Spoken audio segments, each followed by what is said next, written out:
Hi guys, it's Dylan from Bijou Diamond Jewellery in London with another watch video, and today we're comparing the Rolex Pepsi in the old variation, the 16710, versus the new 126710 variation.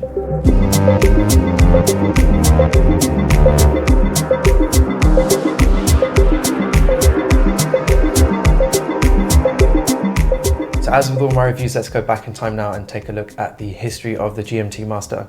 I'm going to go back in time now to the 1930s and 1940s, around that time. Around the 30s, 40s, air travel was becoming a much more popular mode of transport. It became much more of a creditable way of traveling.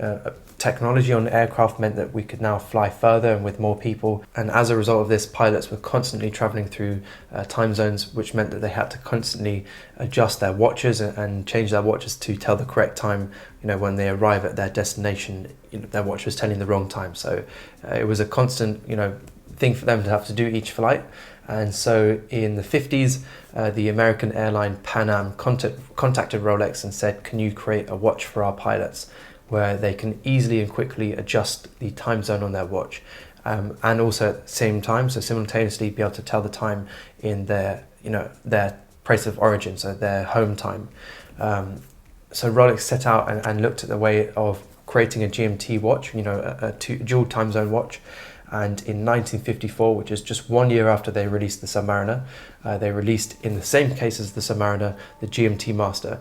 The GMT-Master used the bezel of the watch to show a second time zone, and also featured a GMT hand and also a home time as well. So technically you could tell 2 or 3 time zones from this watch, but 2 solid time zones is really what it was designed for. The watch was nicknamed the Pepsi when it received that bezel. We saw a few different models released over the years, but we're actually going to skip forward to 1989, which is when Rolex released the 16710 reference, and that was the GMT-Master II. The GMT-Master II featured various updates versus the previous versions, and that was actually in production for a very long time until 2007. The next model that we're interested in is the modern Pepsi that we're looking at today, which was actually released in 2018. The modern variation, the reference 126710 BLRO, is the new Pepsi. It features that same Pepsi bezel that we saw back from the 50s when Rolex released this watch first time. Similar tone of bezel, and it also features a Jubilee bracelet, again replicating that initial design from the 50s. So it was a really popular model, and still is a very popular model from Rolex. This Pepsi has extensive waiting lists, which is one of the first really for a GMT-Master. So that's the real basic history of these two models. Let's take a look at the features and compare these watches, in terms of their features in detail as well, to really see what Rolex has updated over the years. This 16710 reference, the older Pepsi that we're looking at today, was, this actual model that we're looking at was dated in 2004, so it's a relatively late model in the production line. However, there were some updates Rolex made later on to this watch with a new updated clasp, and also they removed the lug pinholes as well on this watch in latter models, but this one that we're looking at has these pinholes and also the older style bracelet and clasp. So let's take a look at the clasp now on both of these watches. So on the older model we're looking at the older style clasp, it features the fold over clasp and kind of the etched out checkerboard style design, which replicates the links of the bracelet. I personally really don't like this older style clasp. It's a fine clasp, it doesn't feel particularly solid, nowhere near as solid as the modern day clasps. It tends to feel very tinny, and often with these older watches, the clasps, because they were completely hollow and kind of thin metal, they tend to bend and they kind of warp out of shape a little bit over time. Sometimes the hinges as well within the clasp can wear out as well. It's just, Rolex has really improved on the clasps over the years, and this was kind of the last one really, especially this 2004 model, before they really revamped the clasps and made them much better. This model features kind of a difficult way to adjust the clasp and make it bigger or smaller, or the bracelet, whereas the new one we're looking at with the new oyster clasp is machined beautifully.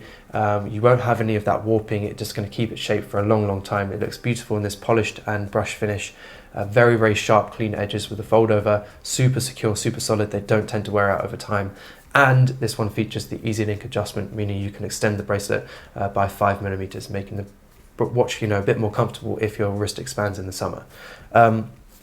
I much prefer the modern day oyster clasp over this older variation. The one they released, slightly after this one with an updated clasp is better, but still not as good as the modern day variation that we're looking at.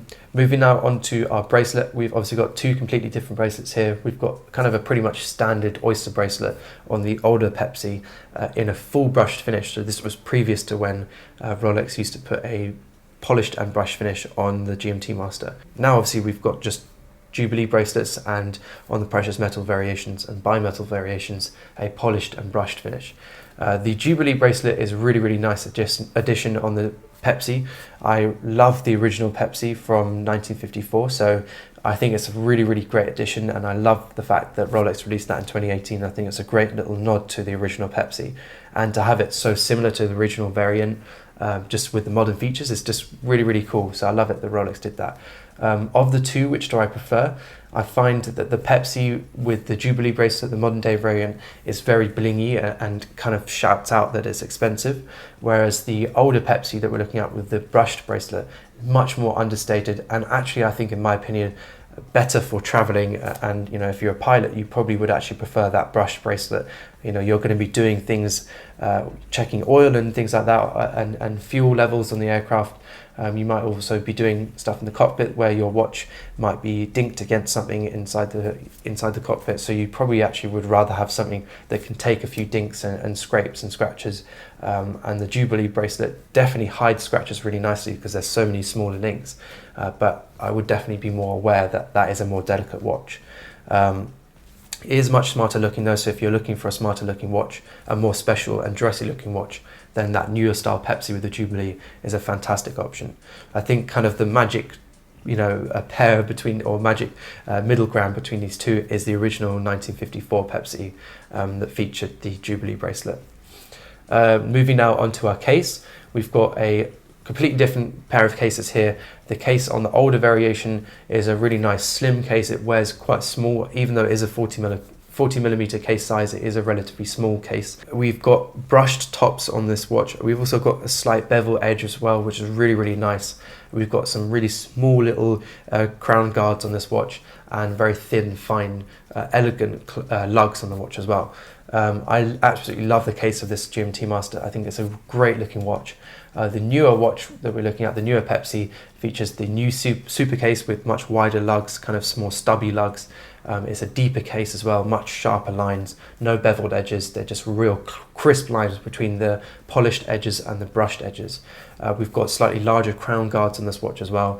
It just overall is a much bulkier piece, not by too much, but it definitely wears much more like a 40 millimeter case size, whereas the older variation wears more like a 39 mil watch. As you'll see on my wrist now, when they're two sat together, the older Pepsi definitely looks slightly smaller. The bezel on these watches is also very different. The older watch features an aluminium bezel with kind of these, not my favorite colors or tones of blue and red. They're very bright and vibrant, which I don't think looks as good as the newer style Pepsi with the more understated, more toned down colors, the kind of darkened versions of the red and the blue, which looks really lovely. I much prefer that over the kind of vibrant colors of the other one. The bezel on the newer variation of the Pepsi is in ceramic, or cerachrome as Rolex calls it, which is much better than the old aluminium, because the cerachrome will not scratch. It was very difficult to scratch ceramic. It doesn't tend to fade with time, fade with light and time, like the aluminium and the Bakelite bezels did. So this color will stay forever.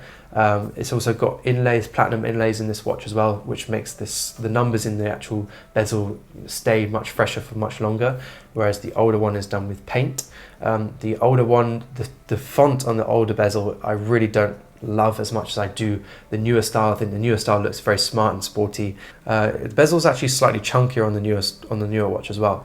Moving out onto our dials on these watches, we've got almost identical dials, just some slight upgrades to bring the newer variation in line with the rest of the watches in the collection from Rolex, like the Submariner.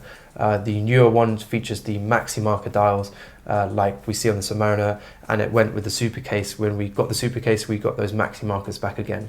You can see when I say maxi markers, all I mean is that the circles and the triangle index markers on the dial are slightly larger and a bit bolder. So when you see them side by side, you should be able to notice that the older Pepsi features much smaller little markers. Another little difference between these two watches is, of course, their movements, which have been updated a couple times. Or obviously, this newer Pepsi features the newer style movement, which was a debut actually on this watch. It features an extended power reserve versus the previous variation. It also features more accuracy, a greater level of accuracy and reliability than previous models. Both fantastic movements. You won't really tell the difference between these two of them. If you're wearing this every single day, then you don't need to worry about the power reserve anyway. So let's move on to how do they wear on the wrist. So the newer style Pepsi definitely wears larger. It's definitely a more bulky, bolder looking watch. That super case definitely has much more presence on the wrist versus the older watch, which is much more delicate.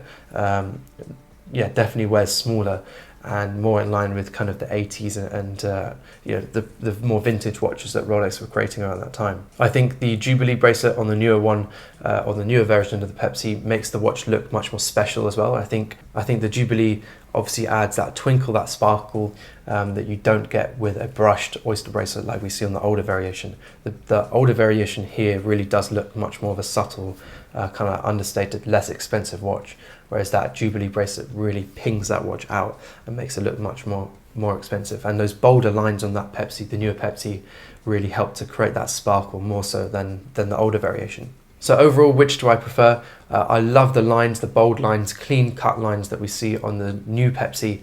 I really like the Jubilee bracelet, but my favorite thing about that new variation is the bezel. Those kind of more subtle tones or darker tones of red and blue, I think look really, really beautiful. But overall, I much prefer the older Pepsi. I find it has much more character than the new one. I think the new one is just so perfect, clean cut and bold lines. It looks like a mass-produced watch, and it doesn't necessarily have much character. Obviously, a vintage watch naturally builds character anyway, and some of these vintage variations that feature ghosted bezels and kind of faded bezels just look so beautiful in my opinion. The thing that I don't love about this specific one that we're looking at, this specific example, is the kind of bold colors, those vibrant red and blue. But some people, actually most people, absolutely love that. So I'm kind of on my own in that respect. I just wish that Rolex, or I wish this model had a slightly more undertoned bezel. But yeah, overall, I much prefer the older style of Pepsi. I prefer the smaller case. I like the way it wears. I prefer its more understated look with that brushed bracelet versus the Jubilee bracelet. And I like the slimmer, older style case that this one has. Beautiful watches, both of them. Fantastic daily wearers as well. You can't go wrong with these. They are brilliant travel companions as well. I'd say possibly the older one is a better travel companion because of its brushed bracelet. Thanks guys for watching. Let us know in the comments what you think of these two Pepsis. Do you prefer the old one or the new one? I'd definitely like to start doing this with more and more models in the Rolex collection, starting to look at maybe some vintage Submariners or vintage Daytonas. That could be a cool little angle for us. So let us know in the comments also if you'd like to see more of those style videos too. And as always, if you're interested in either of these watches, then don't hesitate to contact us. Our details are in the description, and also at the end of the video. It'd be a pleasure to call either of these watches into stock for you.